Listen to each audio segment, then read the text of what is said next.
Hello friends, मैं हूं सुमित। स्वागत है आप सभी का जी की एट स्टडी विथ इंटरेस्ट में। दोस्तों, आज हम जानेंगे अपने मूल अधिकारों के बारे में, यानी फंडामेंटल राइट्स के बारे में, और समानता के अधिकार को डिटेल में डिस्कस करेंगे। तो चलिए शुरू करते हैं और जानते हैं फंडामेंटल राइट्स यानी मूल अधिकार क्या होते हैं। दोस्तों, फंडामेंटल राइट्स आपको संविधान द्वारा दिए गए वे अधिकार हैं जो आपके व्यक्तित्व यानी पर्सनालिटी के ओवरऑल डेवलपमेंट के लिए अत्यंत आवश्यक है। इन अधिकारों की खास बात यह होती है कि राज्य आपसे इन अधिकारों को छीन नहीं सकता है। फंडामेंटल राइट्स का कॉन्सेप्ट अमेरिका के संविधान से लिया गया है। इसका वर्णन हमारे संविधान के भाग 3 में आर्टिकल 12 से आर्टिकल 35 तक किया गया है और इसीलिए भाग 3 को हमारे संविधान का मैग्ना कार्टा यानी अधिकार पत्र भी कहा जाता है। दोस्तों, संविधान द्वारा हमें कुल 6 प्रकार के अधिकार दिए गए हैं। आइए जानते हैं ये अधिकार कौन कौन से हैं। इनमें पहला है समानता का अधिकार, जिसे हम आगे और डिटेल में डिस्कस करेंगे। दूसरा है स्वतंत्रता का अधिकार। तीसरा है शोषण के विरुद्ध अधिकार। इसके अतिरिक्त हमें धार्मिक स्वतंत्रता का अधिकार भी दिया गया है। पांचवा, हमें संस्कृति एवं शिक्षा का अधिकार दिया गया है। और अंतिम है संवैधानिक उपचारों का अधिकार। यह हमारे संविधान के अनुच्छेद 32 में दिया गया है। दोस्तों, अनुच्छेद 32 को ही बाबा साहब डॉक्टर भीमराव अंबेडकर जी ने संविधान की आत्मा कहा है। अब आप सोच रहे होंगे कि उन्होंने अनुच्छेद 32 को ही संविधान की आत्मा क्यों कहा। तो ऐसा उन्होंने इसलिए कहा है क्योंकि आर्टिकल 32 के तहत ही अगर राज्य आपके मूल अधिकारों का हनन करता है तो आप सीधे सुप्रीम कोर्ट जा सकते हैं, जो आपके मूल अधिकारों की रक्षा करता है। इसके अलावा हमें संपत्ति का अधिकार भी दिया गया था, जिसे समाप्त कर एक कानूनी अधिकार यानी लीगल राइट बना दिया गया है। अब आपके माइंड में आ रहा होगा कि कानूनी अधिकार एवं मूल अधिकार में क्या डिफरेंस है। दोस्तों, कानूनी अधिकार वो अधिकार है जो राज्य यानी सरकार आपसे सामान्य कानून बनाकर छीन सकती है, लेकिन मूल अधिकारों को सरकार आपसे छीन नहीं सकती है, क्योंकि ये अधिकार आपको संविधान के द्वारा दिए गए हैं। अब आइए डिटेल में जानते हैं समानता के अधिकार को। दोस्तों, समानता का अधिकार हमारे संविधान में आर्टिकल 14 से आर्टिकल 18 तक दिया गया है, जिसमें आर्टिकल 14 में कानून के समक्ष समानता की बात कही गई है। इसमें यह कहा गया है कि राज्य भारत के राज्य क्षेत्र में किसी भी व्यक्ति को विधि के समक्ष समता से या विधियों के समान संरक्षण से वंचित नहीं करेगा। दोस्तों, इसका अर्थ यह है कि हमारे देश में रह रहे सभी व्यक्ति, चाहे वह पीएम हो, सीएम हो, अधिकारी हो, गैर अधिकारी हो, या हमारे और आप जैसा कोई आम नागरिक हो, सभी लोग कानून की नजर में एक समान होंगे। आइए इसे एक उदाहरण से समझते हैं। मान लीजिए एक अमीर बिजनेसमैन है और एक गरीब किसान है। अगर ये दोनों लोग एक जैसी सिचुएशन में एक ही जैसा अपराध करते हैं तो दोनों लोग कानून की नजर में बराबर होंगे और दोनों लोगों को एक समान सजा सुनाई जाएगी। अब आइए जानते हैं अनुच्छेद 15 को। दोस्तों, आर्टिकल 15 में कहा गया है, राज्य केवल धर्म, मूल वंश, जाति, लिंग या जन्म स्थान के आधार पर किसी भी प्रकार का भेदभाव नहीं करेगा।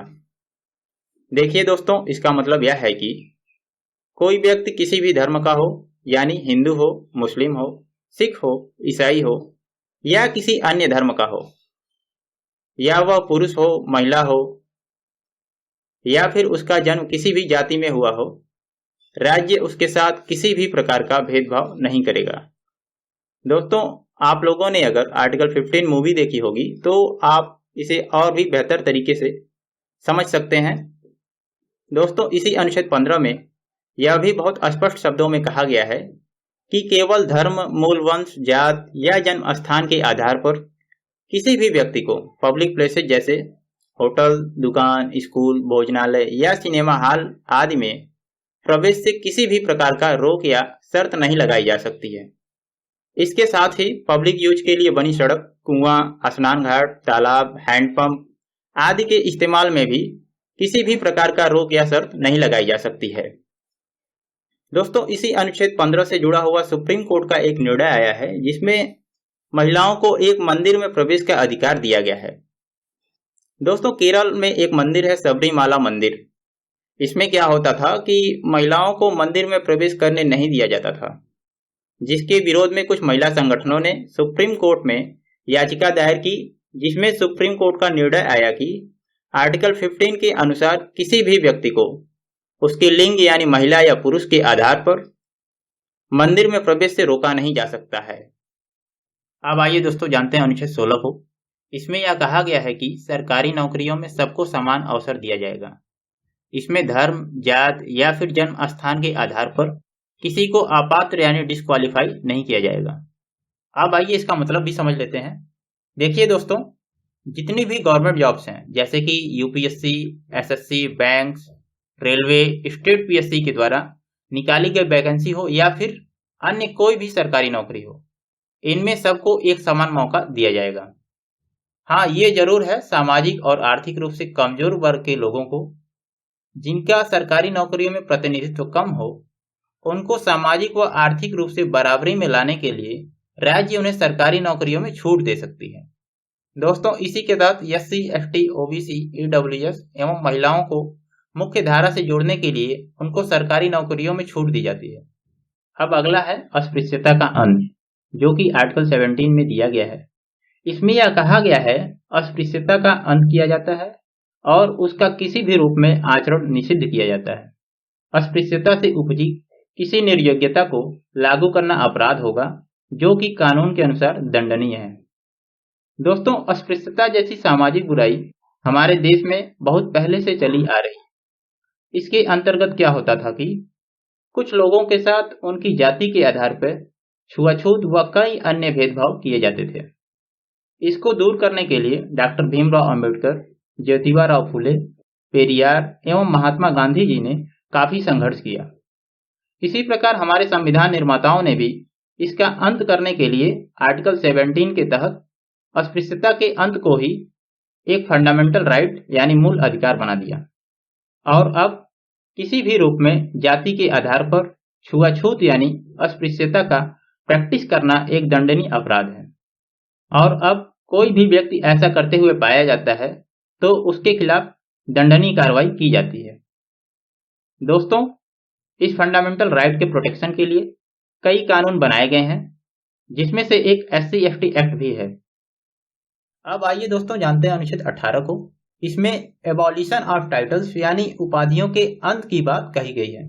दोस्तों, ब्रिटिश शासन के दौरान हमारे देश में क्या होता था कि कुछ लोगों का स्टेटस आम नागरिकों से ऊंचा रखने के लिए ब्रिटिश गवर्नमेंट के द्वारा उन्हें महाराजा, जमींदार, नवाब, राय बहादुर जैसी बड़ी बड़ी उपाधियां दी जाती थी और ये टाइटल्स यानी उपाधियां उनके नेक्स्ट जनरेशन को भी ऑटोमेटिकली ट्रांसफर हो जाती थी, जिसका मतलब यह है कि महाराजा का लड़का महाराजा, नवाब का लड़का नवाब, जमींदार का लड़का जमींदार एवं राय बहादुर का लड़का राय बहादुर की उपाधि धारण कर सकता था। दोस्तों, इस प्रकार की उपाधियों के कारण सामाजिक असमानता यानी गैर बराबरी को बढ़ावा मिलता था, जो कि हमारे समानता के अधिकार के विरुद्ध था। अतः समानता के लक्ष्य को प्राप्त करने के लिए इस तरह की सभी उपाधियों का अनुच्छेद 18 के द्वारा अंत कर दिया गया और अब राज्य यानी सरकार शिक्षा व सेना के अलावा किसी भी क्षेत्र में उपाधि नहीं दे सकता है। दोस्तों, आपने देखा भी होगा कि सेना व शिक्षा के क्षेत्र में ही कुछ उपाधियां दी जाती हैं, जैसे कि सेना में जनरल, मेजर, सूबेदार व अन्य कई उपाधियां दी जाती हैं। इसी प्रकार शिक्षा के क्षेत्र में जो पीएचडी कर लेते हैं उनको डॉक्टर की, इंजीनियरिंग के बाद इंजीनियर की व जो बीए यानी बैचलर डिग्री ले लेते हैं उनको बैचलर यानी स्नातक की उपाधि दी जाती है।